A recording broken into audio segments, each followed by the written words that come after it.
Hey everyone, and welcome back to another video. In this video, I'm going to show you how to replace the battery on your GoPro MAX2. Now this video is going to be particularly useful for individuals. Let's say that you want to go ahead and replace the battery because one battery is out. How do you actually go ahead about doing so? Now this video is going to be short, sweet, and simple, guys. There's not going to be a lot of steps involved. Now, in order to do this, what you're first going to do is make sure the screen is facing you.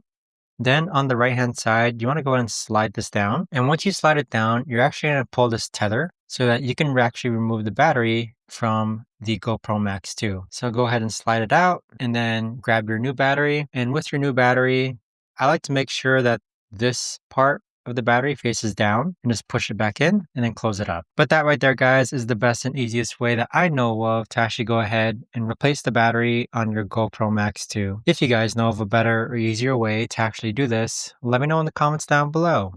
I would love to know. Thanks so much for watching, everyone, and I'll see you guys all in the next video.